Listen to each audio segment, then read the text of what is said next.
Actualidad Radio, la información nunca sonó tan bien. Miércoles, y a propósito, el Papa León XIV, dentro de su discurso en el día de hoy, aprovechaba precisamente en la audiencia general que realiza en el Vaticano para expresar su preocupación por la situación en Gaza. Está pidiendo que se permita el paso de la ayuda humanitaria. Por otro lado, Israel abatió a un terrorista de Hamas. Este fue uno de los que participó en la masacre del 7 de octubre, pero entre tanto también el Reino Unido está suspendiendo lo que son las conversaciones de libre comercio con Israel que se habían anunciado. Están pendientes precisamente de lo que está pasando en la Franja de Gaza, y también la Unión Europea está debatiendo algo similar. Vamos a hablar un poco de ese tema. ¿Y quién mejor que Gabriel Ventascal, que es escritor y periodista y que nos acompaña aquí a esta hora desde Jerusalén? ¿Cómo estás, Gabriel? ¿Cómo te ha ido con todos estos titulares que tenemos? Actualízanos tú de lo que está pasando. Buenos días. Buenos días. Mira, está viviendo Israel un tsunami político. Wow. Y la principal pregunta es ¿por qué? ¿No? Porque sí, podemos detenernos en varias actitudes. Por ejemplo, en la actitud de Pedro Sánchez, muy enojado porque Israel recibió 12 puntos, la máxima puntuación en el Festival Eurovisión en España. Y ahora Pedro Sánchez pide retirar a Israel del Festival Eurovisión, pero es algo que él, igual que Macron, tienen que pagar una especie de cuota semanal para mantener sus gobiernos porque se sostienen en las extremas izquierdas. Entonces, la extrema izquierda, que es esencialmente hoy, lamentablemente, antisemita, eh, les exige cierto pago que tienen que hacer, y es el pago que hace Pedro Sánchez. Ese es un ejemplo puntual. Pero lo que llama la atención es que sí, se habla de Inglaterra que congela el diálogo para renovar, ojo, renovar negociaciones de libre comercio comercial. Eh, Teniendo en cuenta que no va a llegar a nada eso. Jolie no va a avanzar. Y no es que lo van a suspender. ¿Sabes por qué? Porque Inglaterra necesita tecnológicamente mucho más Israel de lo que Israel necesita Inglaterra. Entonces, eso no va a ir a ningún lado. Pero sin embargo vemos que sí hay un tsunami, una tormenta política. La razón principal, Jolie, es que parecería ser que estamos acercándonos a los días de definición. Definición bélica. Jamás está a punto o cerca de ser derrotado. Y eso requiere mucha presión física a Israel, y los gobiernos de Europa, que tienen una población musulmana muy grande dentro de su territorio, les cuesta mantenerse sin intervenir. Ahora, pero en lo que tiene que ver con la ayuda humanitaria, porque los titulares también esta semana mencionaban que la presión hasta del propio Estados Unidos para que se permita, para evitar las imágenes de pronto de lo que está sufriendo el pueblo como tal, y que el propio Netanyahu dijo que sí, que pues, y se dio para que se pueda recibir esa ayuda humanitaria, que es ese contraste también, ¿no? Porque a veces una imagen vale más que 1000 palabras, Gabriel. Sin duda, especialmente cuando tú tienes a cierta población predispuesta a recibir esas imágenes.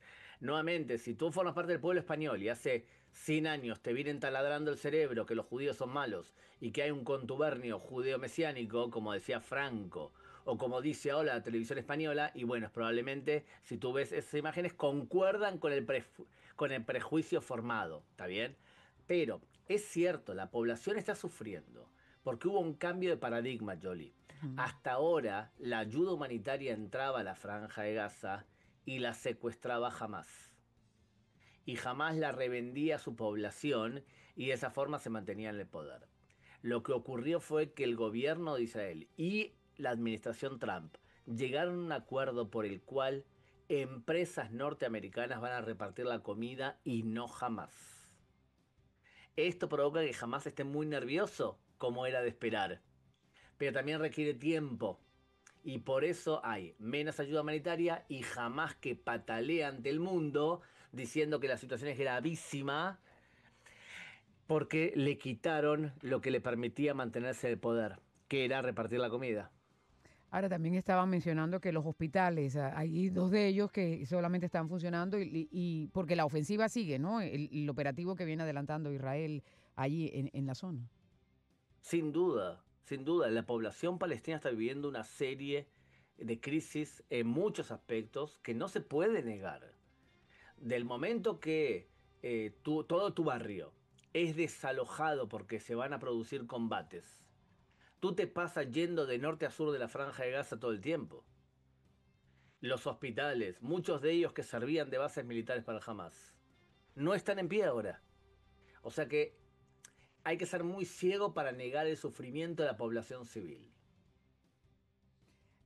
Tú mencionabas que hay una ofensiva y que están a punto de derrotar a Hamas y tiene también, es por todo lo que hemos estado conversando, el tiempo en su contra, ¿no? Porque va a llegar un momento que hasta el propio Estados Unidos va a decir ya no más, precisamente por la presión que se está ejerciendo a raíz de la población civil. ¿Cuál es ese punto de quiebre?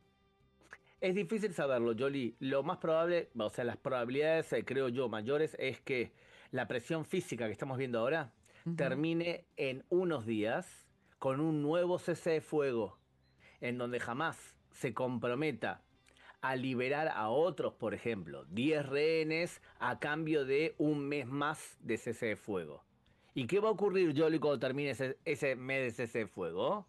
Van a reanudarse los combates. Porque la alternativa a este escenario que te acabo de decir ahora es que termine la guerra. Y si termina la guerra y jamás queda en pie, jamás va a poder argumentar que triunfó. Yo no veo al gobierno de Israel actual y a la población en Israel aceptando la continuación del gobierno de Hamas. ¿Van a continuar las conversaciones en Doha y crees que va a haber algún fruto? Ayer el gobierno de Israel amenazó con que va a retirar a su comitiva porque jamás insiste en una condición y es el fin de la guerra. Como Israel no está dispuesto a esto, porque lo que te acabo de explicar antes, Ujú. entonces amenaza a Israel con retirarse. Yo creo que hoy en día no está jamás en posición de rechazar todo. Por eso, cuanto más se acerca el fin y el derrocamiento de Hamas, más posibilidades vamos a tener de un nuevo cese de fuego. Durante ese periodo de tiempo, las aguas se van a calmar, los europeos van a dejar de patalear y el presidente Trump va a tener un mes de silencio para poder dedicarse a mejorar la economía del país. Ahora, esa visita que realizó el presidente Trump al Medio Oriente, ¿cómo la vieron desde Israel, desde el punto de vista de poder solucionar la situación en la zona? Se vio como creo yo que fue un enorme viaje de negocios. Estamos de acuerdo que la balanza de pagos norteamericana es deficitaria y que el presidente Trump ha intentado varias cosas para poder mejorar eso. Entre otras cosas, imponerle aranceles a todos, bajo el supuesto que de esa forma van a comprar más productos norteamericanos y van a ser más competitivos. Pero después tuvo que recular, ¿estamos de acuerdo? Ujú. ¿Qué fue a hacer el Medio Oriente? Bueno, se llevó como 200.000 millones de dólares en ventas de armas de Arabia Saudita, se llevó un avioncito de regalo, se llevó 210 Boeing comprados a empresas norteamericanas. Económicamente le fue muy bien a Donald Trump. Ahora, políticamente, ¿qué influencia tuvo? Bueno, él le dio la posibilidad a Siria de actuar de manera decente, se reunió con el presidente de Siria, legitimó a Qatar, que es un problema serio, y eso quizás sí es preocupante. Y por otro lado sigue las negociaciones con Irán, esperando que quizás Irán acceda a desarmarse. Yo no creo que fue un viaje significativamente importante desde el punto de vista político. Sí creo que fue un buen viaje de negocios. Ujú. El ciudadano norteamericano tiene que estar muy feliz por eso. Ahora, un punto más porque mencionábamos lo del el Reino Unido, ¿verdad? Pero la Unión Europea también está diciendo que va a hacer una revisión de esa cooperación comercial que tiene con Israel. ¿Qué Lo crees? aprobó, lo aprobó el pedido de revisión. 17 países votaron a favor de revisar la medida Ujú. y 10, algunos de ellos importantes como Alemania, votaron en contra.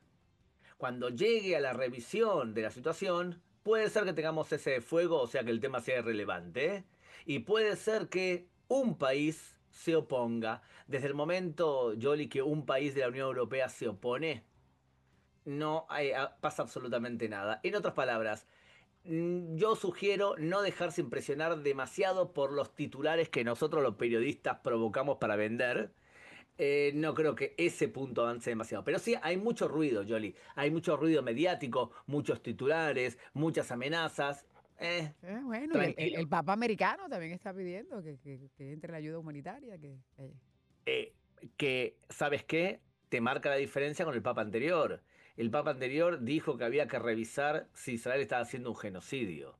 Cosa que tratándose de una autoridad eclesiástica importante, con con el pedigrí que ha tenido los argumentos religiosos para el asesinato de judíos, este papa empezó muy responsablemente.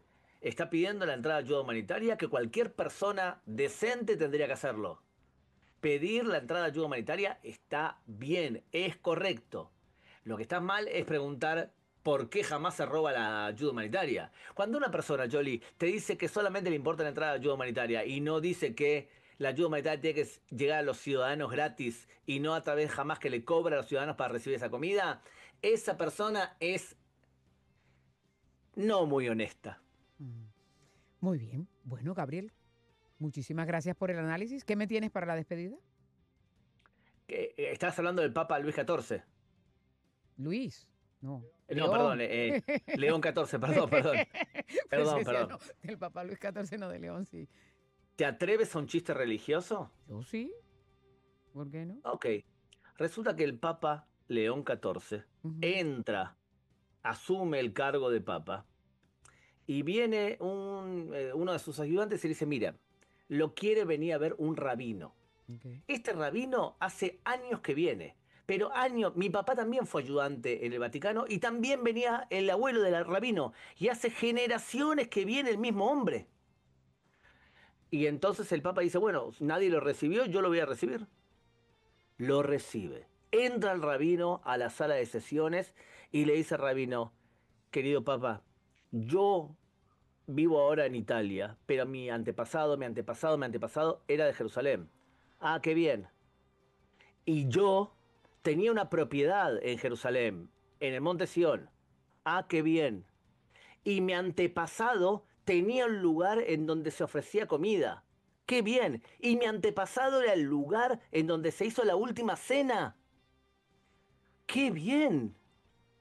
Bueno, que nadie pagó la cuenta de la última cena. Por favor, vengo a cobrarla, Cegenes. Uy, no. Ay, Gabriela. Muy bien. Bueno, a lo mejor este papá se lo paga. Gaby, como siempre, muchas gracias por estar aquí con nosotros. Hay que... Me lo contó el chiste tu productor, Diego. Uy, no, Antes de no, no. entrar. Si no te gustó el chiste, fue tu productor. Eso no te lo creo. Y tú tienes como unas auras allá al fondo, porque como te tenemos en imagen aquí, yo digo, ¿pero qué es esto? Así todo acompañado. Muy bien. Gracias, Gabriel, siempre buena Un onda abrazo, por gracias a estar ti. aquí con nosotros. Siempre terminamos con Gabriel relajando un poco después de la noticia, que es bastante seria, por supuesto, para los que de pronto acaban de llegar a la sintonía y no saben lo que estaba pasando. Gabriel Ventasgal, escritor y periodista desde Jerusalén hasta ahora.